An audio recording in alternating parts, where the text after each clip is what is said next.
Bismillahirrahmanirrahim. Assalamualaikum warahmatullahi wabarakatuh. Kami dari kelompok 14 akan mempresentasikan hasil dari kerja kelompok kami, yaitu presentasi tentang hukum dan budaya korupsi.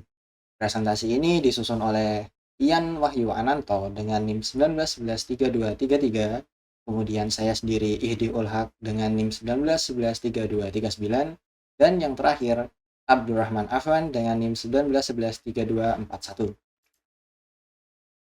Apa itu korupsi?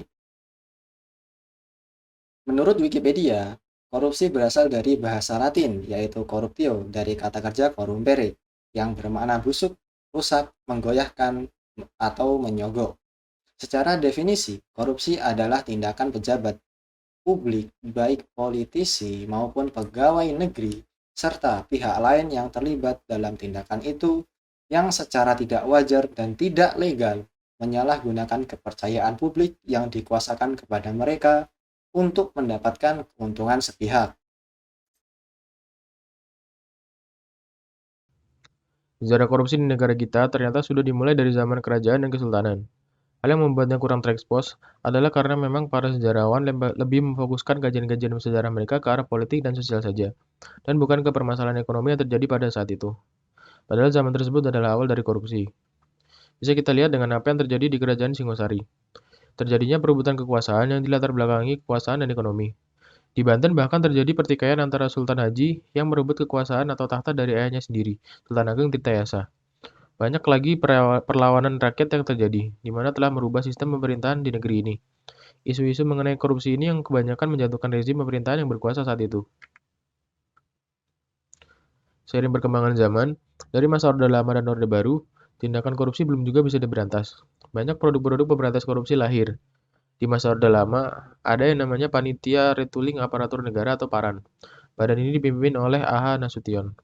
Kemudian kita juga mengenal Operasi Budi, Komando Tertinggi Retooling Aparat Revolusi atau Kontrar yang diketuai langsung oleh Presiden Soekarno. Dengan lahirnya organisasi ini, semakin menambah lambatnya usaha pemberantasan korupsi.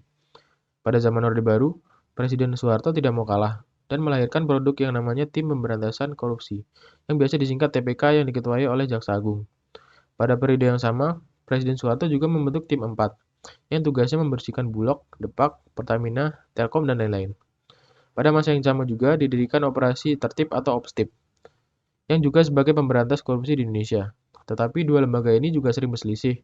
Hal ini sangat melemahkan lembaga itu dalam memberantas korupsi. Alhasil, para koruptor terus bisa melenggang di kursi singgasana rezim Orde Baru. Pada masa Presiden B.J. Habibie juga melahirkan pembentukan KPKPN yang bertujuan untuk menciptakan penyelenggaraan negara yang bersih dari KKN. Di masa pemerintahan Presiden Abdurrahman Wahid atau Gus Dur, dibentuk sebuah tim gabungan pemberantasan tindak pidana korupsi atau TGP-TPK pada tahun 2000. Lingkup wilayah kerja tim ini menyasar pejabat penegak hukum dan unsur masyarakat sipil. Gus Dur bahkan mengeluarkan peraturan pemerintah nomor 71 tahun 2000 tentang tata cara pelaksanaan peran serta masyarakat dan pemberian penghargaan dalam pencegahan dan pemberantasan tindak pidana korupsi. Peraturan pemerintah ini bertujuan untuk meningkatkan peran aktif masyarakat dalam pemberantasan korupsi. Kemudian Mahkamah Agung membatalkan peraturan pemerintah nomor 19 tahun 2000 yang menjadi dasar hukum TGP-TPK atas putusan hak uji aturan hukum yang diajukan salah satu hakim MA. TGP-TPK pun dibubarkan pada Agustus 2001. Di era Presiden Megawati Soekarno Putri, berbagai kasus korupsi menguap dan berakhir dengan cerita yang tidak memuaskan masyarakat. Di tengah rendahnya kepercayaan masyarakat terhadap lembaga negara, pemerintahan Megawati kemudian membentuk Komisi Pemberantasan Tindak Pidana Korupsi atau KPTPK melalui UU Nomor 30 Tahun 2002 tentang Komisi Pemberantasan Tindak Pidana Korupsi. Lembaga inilah yang menjadi cikal bakal Komisi Pemberantasan Korupsi yang sekarang. Struktur dan kelembagaan KPK berdiri independen dan tidak dipengaruhi kekuasaan manapun. KPK pun langsung menunjukkan taringnya dan menjadi lembaga yang ditakuti para pejabat. Meski berpindah rezim, Presiden Susilo Bambang Yudhoyono tetap mempertahankan KPK. SBY pun membuat gebrakan dengan membentuk Tim Pemberantas Tindak Pidana Korupsi atau TIPTAS Tipikor berdasarkan keputusan Presiden Nomor 61 Tahun 2005. Tim ini bertanggung jawab langsung kepada Presiden. Namun keberadaan tim ini tidak bertahan lama. Pada pertengahan tahun 2007, Tim TAS Tipikor ini dibubarkan. Meski begitu, KPK tetap bekerja. Berbagai kasus korupsi besar dan kecil diungkap. Sederet nama pejabat ikut ditangkap akibat kasus korupsi. KPK pun mendapatkan hati masyarakat. Hingga era Presiden Joko Widodo saat ini, keberadaan KPK beserta Pengadilan Tindak Pidana Korupsi atau Tipikor yang terpisah dari pengadilan umum masih menjadi kekuatan dalam pemberantasan korupsi.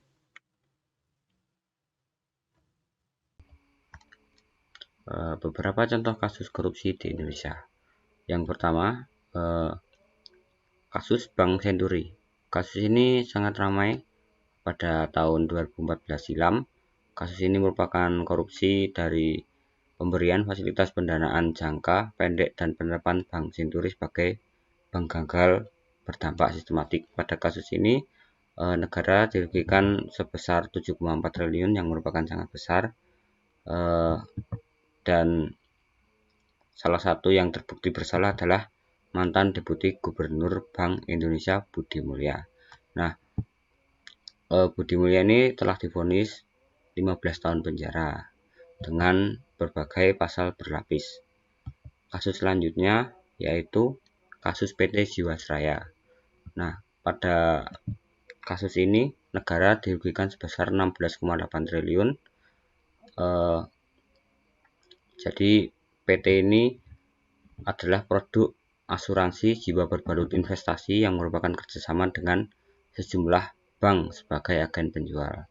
Nah, dalam kasus ini pada tahun 2020 dan yang telah dinyatakan bersalah dan divonis seumur hidup.